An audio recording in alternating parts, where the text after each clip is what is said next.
The Boston Celtics are the hottest team in the NBA right now. And this comes after their 5-game winning streak, which they've risen all the way up to 3rd in the Eastern Conference, and they've won 11 of their last 14 games. It's starting to click around Jaylen Brown, who legitimately has been an MVP candidate. Joe Mazzulla has been dicing up opposing defenses. Derrick White, Pritchard starting to play into their role.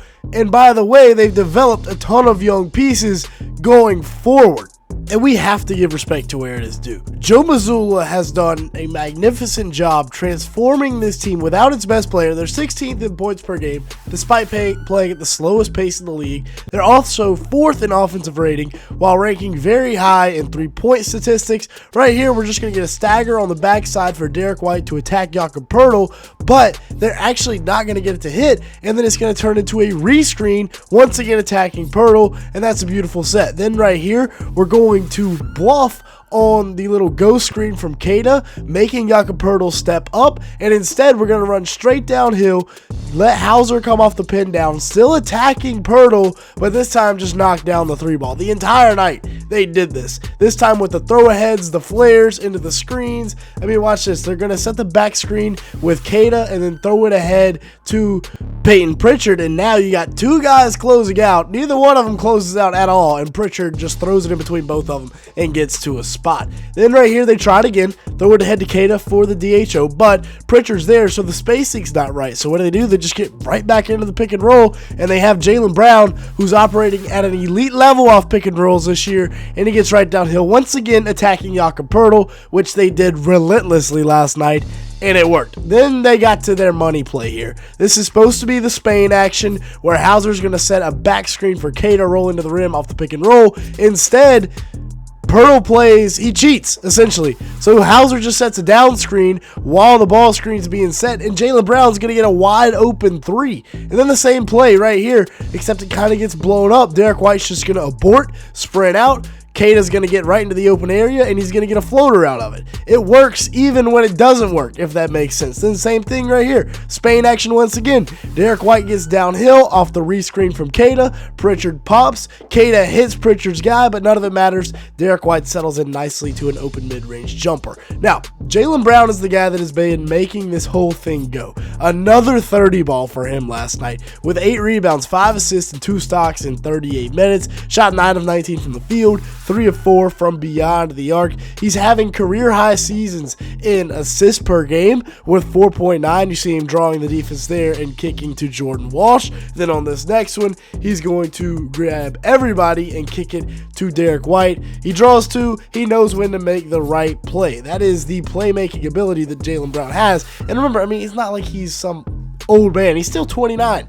Right on the amount of points per game he's averaging, with 6.2 rebounds, 4.9 assists like we talked about, shooting 50% from the field, by the way. And that mid-range has been absolutely lethal so far this year. Here it is once again, getting the contact, gets it to go, gets to the free throw line. That is filthy. He's shooting 53% from the mid-range, which has got to be close to some NBA record. Makes Scotty Barnes go out of bounds almost, falling backwards, and then gets out on the break, showing that explosiveness that he still has. Even though he plays at a pace where it looks like he's not even trying sometimes, he's one of the most explosive guys in the league still. Shooting 36% from 3 on 6.3 attempts, which is his best since the 2020-2021 season, when fans weren't even allowed in stadiums. And then once again, getting downhill against Jakob Poeltl is what they did all night. Now let's talk about Derrick White, who has been heating up as of late. Of course, he got off to the infamously slow start because, well, he was in a completely new role. But now he just put up 27 points, 5 rebounds, 4 assists, and a block on 10 of 21 shooting, 6 of 10 from the 3-point line. And like I said, he was thrust into a role where he went from the 4th option to now the 2nd option. And he's getting better off the pick and roll and off the 3-ball. That's why the 3-ball was so low for him to start the year. He's still only shooting 34% from 3, but through the first 2 weeks of the season or so, he was shooting like 20%. Now it's up to 34 on 9 attempts, and it's going to continue to rise because over his last 3 seasons, he's a 39% three-point shooter on average. He's averaging 17.5 a game this year with 5.3 assists, 4.1 rebounds, and 2.8 stocks in 33 minutes, while shooting 39% from the field and 34% from 3 on 9 attempts, as we mentioned earlier. And this is the part of his game that has greatly improved since the beginning of the season, and it is operating out of the pick and roll. Little ghost screen here, just going to knock it down over Pirtle. His pick and roll percentage is up to 32% on the usage rate scale, which is up 10% from last year. Obviously, he's going to struggle to adjust at first, but now he's adjusted, and he looks good. And then Peyton Pritchard, my goodness, tough bucket, white-on-white crime there on Grady Dick. And then right here, getting downhill, he was tough. I mean, he always has a couple of tough buckets every game, but 15 points, 6 boards, 4 assists, 6 of 12 from the field, 3 of 8 from 3 was his stat line last night. I mean, that's horrific transition defense, but he still gets to the rim and scores it. And then his three-point percentage was also down as well. I mean, he's a guy that shoots almost 40% from 3. Set the record for threes made off the bench a couple seasons ago, but right now he's shooting 34% on 8 attempts. And again, same thing as Derrick White. They're both in completely new roles, much expanded roles, may I add, so it's tough for them to adjust at first to this new responsibility, if you will. Now, if you made it this far in the video, hit the like button and hit that subscribe button. As you can see here, 93% of the people that watch these videos are not subscribed to the channel. If that's you, let's go ahead and fix that. And then let's talk about Neemias Queta.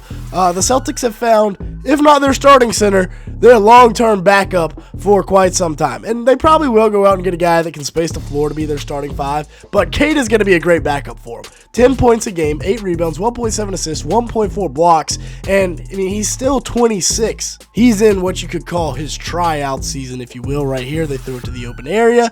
He goes up, gets the easy bucket to go. Now, as for Jordan Walsh, we just made a whole video about him, and he's still playing very good basketball. And he's still also 21 years old, which is kind of crazy to think about. Over his last 5 games, he's averaging 14 a night with 7 assists, 1.2 steals, and 2.8 stocks, while shooting 77% from the field and 63% from 3. The Celtics are 5-0 in these 5 games, where Jordan Walsh has made a huge impact. And at 6'7", with a 7'2" wingspan, at just 21, and shooting what he is from 3 right now on the season, yeah, he's a long-term piece off this bench for the Celtics for the next couple of years. Anthony Simons, it also looks like they found another long-term piece in Simons as maybe the 6th man. He's averaging 14.3 points, 2.5 rebounds, 2.3 assists, half a steal in 24 minutes while shooting 44% from the field and 40% from 3 on 6 attempts. Now, yes, he will need a new contract, but still, this is very promising, finding a guy like Simons, who still 27 years old, still fits with your core of Tatum and Brown, and I guess you could say Derrick White and Peyton Pritchard, and then you also have Sam Hauser, who's going to come off this bench. This Celtics team looks deep right now because of all these pieces that they're allowed to go out and get, plus the cap space they're going to have. Over Hauser's last 7 games, he's averaging 9 points with a steal while shooting 45% from 3 on 6 attempts from beyond the arc, and he's got one of the prettiest jumpers in the league. I swear when he makes it, it never touches the rim. As for Josh Minott, just like Jordan Walsh, he's another big athletic wing with a great wingspan that's shooting 45% from 3 right now on 3 attempts. By the way, he shot 30% from 3 last year. Hugo Gonzalez, another guy knocking down the 3 there, and then gets 2 of them right here with the pump fake, gets downhill and dunks it. He's a project piece out of Spain, still 19 years old, but all of these guys coming back. And then you have Tatum, who eventually should come back as well. Right now, the Celtics are 15-9, so they're right in the thick of it when it comes to the playoff race.